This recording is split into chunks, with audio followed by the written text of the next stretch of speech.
To discuss about Marfan syndrome. अच्छा, पहले मैं आप लोगों को सिनेरियो बता दूं कि हमारे पास एक पेशेंट एडमिट है जिसका मार्फन बॉडी हैबिटस है। ठीक है, उसके फीचर्स हैं जो वो सारे मार्फन सिंड्रोम के हैं। उसका एको किया है, एको में भी उसका MR आ रहा है।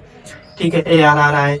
ठीक है, वो है MVP है, MVP नहीं है, सीवियर MR है। ठीक है, तो आज इसी चीज पे डिस्कस करेंगे हम मार्फन सिंड्रोम के बारे में। ठीक है, अब मार्फन सिंड्रोम है क्या? Marfan syndrome is actually connective tissue disorder. ठीक है, इसको समझने से पहले कनेक्टिव टिश्यू का थोड़ा समझ लेते हैं। ठीक है, अब कनेक्टिव टिश्यू क्या है? हमारी बॉडी में जो भी मतलब ऑर्गन सिस्टम है जो एक दूसरे को कनेक्ट कर रहे हैं, इनको हम कनेक्टिव टिश्यू कहते हैं। लाइक हमारी स्किन जो है, स्किन में भी कनेक्टिव टिश्यू है। ठीक है, आपकी जॉइंट्स हैं, जॉइंट्स में भी कनेक्टिव टिश्यू है। आपकी हार्ट के जो वेल्स हैं, वेल्स में भी कनेक्टिव टिश्यू है। ठीक है, ये सारे कनेक्टिव टिश्यू है। अब इन कनेक्टिव टिश्यू का अगर डिसऑर्डर होता है तो अल्टीमेटली ये सारे जो ऑर्गन्स हैं ये सारे इन्वॉल्व होंगे।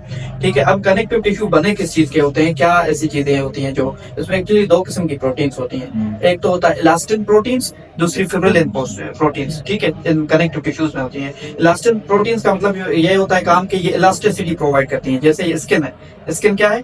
इलास्टिक है, इलास्टिसिटी। अगर ये स्किन इलास्टिक ना हो तो हम हाथ अपने बंद ना कर पाए, प्रॉपर बंद ना कर पाए। ठीक है, इलास्टिन प्रोटीन। दूसरी फिब्रिलिन जो इनको स्ट्रेंथ देती है, स्ट्रेंथ यानी कि मजबूती देती है। ये आपकी कनेक्टिव टिश्यू आपकी वेजल्स के एंडोथेलियम में ये मौजूद होती है। ठीक है, इलास्टिन क्या करता है? उसको जितना ज्यादा इलास्टिसिटी प्रोवाइड करता है, फिब्रिलिन उनको स्ट्रेंथ प्रोवाइड कर रहा होता है। ठीक है, तो एक्चुअली इसमें मार्फन सिंड्रोम क्या होता है कि ये फिब्रिलिन है जो फिब्रिलिन डिफेक्ट हो जाता है। ठीक है, आपके कनेक्टिव टिश्यू में फिब्रिलिन डिफिशिएंसी हो जाती है, फिब्रिलिन नहीं होती। इलास्टिन तो होता है, फिब्रिलिन नहीं होता। ठीक है, ये एक ऑटो इम्यून तो नहीं बोलेंगे, जेनेटिक डिसऑर्डर है, ऑटोसोमल डोमिनेंट है। ठीक है, 15q21 जीन है एक, उसमें म्यूटेशन आ जाता है जिसके नतीजे में पेशेंट को ये कनेक्टिव टिश्यू डिसऑर्डर होता है। ठीक है, अब इसमें क्या होता है कि आपका फिब्रिलिन है उसकी डिफिशिएंसी हो जाती है, बाकी इलास्टिन तो है। याद रखें, सिर्फ इलास्टिन होगा तो इलास्टिसिटी तो प्रॉपर होगी, उसके मसल स्किन है हाइपर इलास्टिसिटी होगी, जॉइंट हाइपर लेक्सेटिव होंगे। ठीक है, लेकिन उनमें स्ट्रेंथ नहीं होगी, मतलब वो मजबूती नहीं होगी जो उनमें होनी चाहिए। ठीक है, तो इसलिए इसको पेशेंट को डिफरेंट किस्म के ऑर्गन से इन्वॉल्व होते हैं। अल्टीमेटली सारे बॉडी के ऑर्गन इसके इन्वॉल्व हो जाते हैं, जहां जहां कनेक्टिव टिश्यू है। ठीक है, इसके फीचर्स क्या होते हैं? पहले फीचर्स की बात करते हैं, फिर ट्राइड की बात करेंगे कि मार्फन ट्राइड क्या होता है। फ्यूचर में इस पेशेंट की बॉडी जो होती है वो, उसका एक टर्म है जिसको कहा जाता है मार्फन बॉडी हैबिटस। उस पेशेंट की हाइट बिल्कुल टाल होगी। ठीक है, फेस भी उसका टाल होगा। आप उसके फिंगर्स देखेंगे तो उसकी जो डक्टेली कहा जाता है। ठीक है, बल्कि एक्रोडक्टेली मींस कि स्पाइडर शेप उसके हैंड होंगे, हाथ उसके बड़े होंगे। ठीक है, और उसकी हाई आर्च प्लेट होगी उस पेशेंट की। ठीक है, उसके जो ये आर्म सर्कमफ्रेंस है, ये आर्म्स बहुत बड़ी होंगी, उसकी बॉडी से ज्यादा उसकी आर्म्स जो है वो बड़ी होंगी। उनका फेस ये दूर से पहचानने में आपको आ जाता है। जो भी मार्फन है आपको दूर से देख के पता लग जाता है कि ही और she suffer from the Marfan disease. ठीक है, अब इसमें एक ट्राइड होता है। ट्राइड मींस के 3 system most of the time इसमें इन्वॉल्व होते हैं, 3 सिस्टम। ठीक है, नंबर 1 पे आईज इन्वॉल्व होंगे। आईज, अब आईज में क्या होगा? आईज में एक तो चेंजेस ये होंगी कि इसमें इक्टोपिया लेंटिस हो जाएगा। इनकी जो आईज का लेंस है वो डिस्प्लेस हो जाता है। डिस्प्लेस कहाँ होगा? अपवर्ड एंड फॉरवर्ड, ये ऊपर चला जाता है लेंस इनका। ठीक है, और दूसरा इनकी जो ये आयरस है, आइटरस की एट्रोफी हो जाती है। दूसरा एक टर्म होता है इरिडोडोनोसिस। ठीक है, उसमें क्या होता है? आयरस जो है वो उसमें ट्रिमर्स हो जाते हैं, ट्रिमर्स आते हैं। ये 3 फीचर्स होते हैं आईज में मार्फन सिंड्रोम के। और स्केलेटल मसल्स की बात करें तो स्केलेटल मसल में इसके टाल जो है आर्म्स होंगे, फेस जो है उसका आप देखेंगे बिल्कुल टाल होगा उस पेशेंट का। और एक्रोडक्टेली होगी इस पेशेंट में। एक्रोडक्टेली मींस के फिगर ये जो स्पाइडर टाइप होगी, स्पाइडर लाइक। ठीक है, और हाई आर्च प्लेट होगा। और इस पेशेंट की ये जो फुट की जो आर्च है ये नहीं होती, ये बिल्कुल फ्लैट फुट होता है। डॉक्टर बाबा ठीक बाबा, हुकुम करो के तांग मोकले बा। ठीक है, बाहर वेट करो, हमारे साथ मरीज बैठ गया है। मरीज होते हैं जब दिखाया तो जनरल कल कराया दिया से। ठीक है, ECG कराई। ऐसे ही कराई दे। ठीक है, वेट कर, बाहर हमारे सेटर पकड़ लेके आना, ये पकड़े था, वेट कर। ठीक है, तो स्केलेटल मसल में भी डिसऑर्डर्स और एब्नॉर्मलिटीज होंगी। ये फुट है जो वो हमारा आर्च होता है उनका फ्लैट फुट हो जाता है। ठीक है, जॉइंट्स हैं जो वो हाइपर लेक्सेटिव होते हैं, मींस के मोबाइल हमारे जो नॉर्मल इंसान से ज्यादा उनके जॉइंट्स हैं जो वो मोबाइल होते हैं। वो इजीली उनके हैंड वो है फ्लेक्सिबल इतने होते हैं कि वो मुड़ जाते हैं। ठीक है, थर्ड जो ट्राइड में आता है वो आता है कार्डिक एब्नॉर्मलिटीज। कार्डिक एबनॉर्मलिटीज में अब कौन सी एबनॉर्मलिटीज, जहां भी कोलेजन होगा, कनेक्टिव टिश्यू होगा, वहां पे एबनॉर्मलिटी होगी। सबसे ज्यादा कहां पे होता है कोलेजन? एक तो एओर्टिक वेल पे, ठीक है, दूसरा माइटल वेल पे। तो इस पेशेंट में क्या होगा, या तो पेशेंट को माइटल वेल इन्वॉल्व होगा तो इसमें पेशेंट में माइटल रिगर्जिटेशन होगा या माइटल वेल प्रोलेप्स होगा।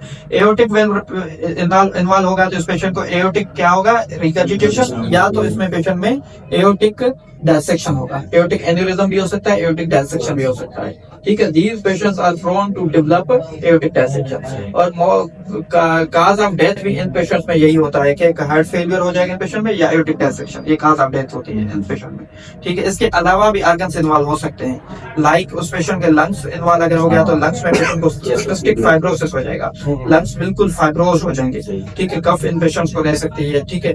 जॉइंट पेन इन पेशेंट को रह सकता है। और दूसरी एक बात कि इन पेशेंट में स्कीलियोसिस हो सकता है। स्कीलियोसिस में स्पाइन कर्वेचर हो जाता है, ठीक है।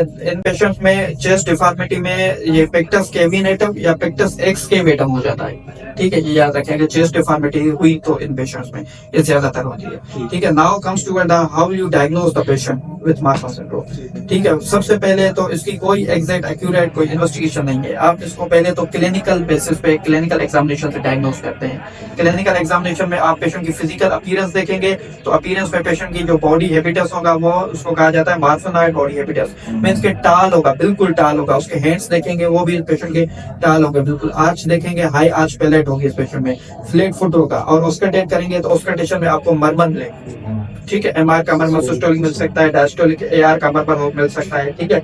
और ये पेशेंट हार्ट फेलियर के साथ भी प्रेजेंट करते हैं, ठीक है। ये याद रखिए, ये 3-4 इस पेशेंट में फीचर्स होते हैं। और दूसरी बात कि इन पेशेंट्स की फैमिली हिस्ट्री होती है, फैमिली खानदान में किसी न किसी को ये मार्फन सिंड्रोम उसकी फैमिलीज में फैमिली में रन कर रहा होता है मार्फन सिंड्रोम। इसको पूछा नहीं, इसका पूछना पड़ेगा इस पेशेंट को। शायद लंबे पुराने टाइम पे उस टाइम पे इनको पता भी नहीं होगा मार्फन की चीज होती होगी। हाँ। अब ये बंदा भी तो उम्र का ठीक है, मार्फन नहीं, उसे पूछेंगे कि आपकी फैमिली में कोई ऐसे टाल लंबा तो नहीं है, ये पूछेंगे, ठीक है। इसके अलावा चेस्ट एक्सरे में पेशेंट को लंग एबनॉर्मलिटीज, कार्डियोमेगली मिल सकती है। ईसीजी में कंडक्शन डिफेक्ट एलबीबी पेशेंट को मिल सकता है, ठीक है।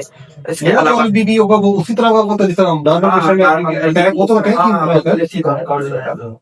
अच्छा, एक चीज है, इकोकार्डियोग्राफी इज अ डायग्नोस्टिक, ठीक है। इकोकार्डियोग्राफी डायग्नोस्टिक, इकोकार्डियोग्राफी मार्फन की तो डायग्नोस्टिक नहीं है, लेकिन कार्डिक एबनॉर्मलिटीज में डायग्नोस्टिक है। लाइक एमआर है, एआर है। इस पेशेंट का भी अभी हमने इस पेशेंट का इको किया है, तो इस पेशेंट के इको में सिवियर एमआर था, मॉडरेट एआर था, ठीक है, और डायलेटेड था लेफ्ट वेंट्रिकल, ठीक है। तो अभी ये पेशेंट है जो now he is prone to develop sudden cardiac death, किसी टाइम भी ये पेशेंट सडन कार्डिक डेथ करेगा। अच्छा, हाँ, ये पेशेंट इनकी सडन कार्डिक डेथ हो जाती है। अच्छा, हाँ, ठीक है, ठीक है। अब एक चीज और एडिशनल के मतलब प्रेगनेंसी में मार्फन हो जाए तो क्या करना है, ठीक है। तो ऐसे पेशेंट में आइडियली अगर तो कार्डिक एबनॉर्मलिटी है, मतलब के मार्फन के साथ कार्डिक कोई भी एबनॉर्मलिटी है, तो प्रेगनेंसी इज इंडिकेटेड। प्रेगनेंसी उसको कंसीव करनी ही नहीं फीमेल को, अगर की तो वो उस पेशेंट की कंडीशन डिटोरिएट हो जाएगी। मार्फन के साथ कार्डिक इन्वॉल्वमेंट हो गई तो प्रेगनेंसी नहीं करनी फीमेल को, ठीक है, ये याद रखें। अगर तो प्रेग्नेंट हो गई तो अर्ली एबॉर्शन एक ऑप्शन ये है, या तो कंटिन्यूअस मॉनिटरिंग के साथ उस पेशेंट की डिलीवरी की जाती है, ठीक है। अब आ जाए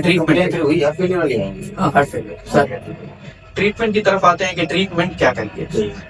ट्रीटमेंट में याद रखें, इस पेशेंट में मार्फन सिंड्रोम की ट्रीटमेंट नहीं है, ठीक है। कोई भी मार्फन सिंड्रोम की ट्रीटमेंट नहीं है। ट्रीटमेंट होगी जो पेशेंट की कंडीशंस डेवलप हुई है, हार्ट इन्वॉल्वमेंट कार्डिक एबनॉर्मलिटी में है तो उसमें बीटा ब्लॉकर है, drug of choice beta blocker देंगे। बीटा ब्लॉकर में कौन सी देंगे, long acting beta blocker, bisoprolol, ठीक है, ये देंगे। उसके अलावा भी दे सकते हैं, लेकिन बिसोप्रोलोल रिकमेंडेड है। उसके अलावा पेशेंट की दूसरी ड्रग है एसी इनहिबिटर, पेशेंट को इसमें देंगे। एसी इनहिबिटर क्या कहती है, ट्यूमर नेक्रोटिक फैक्टर बीटा है जो उसको इनहिबिट करके इस पेशेंट की डिजीज की प्रोग्रेशन को इनहिबिट कर देती है और ज्यादा प्रोग्रेशन ना हो नहीं होगी, ठीक है।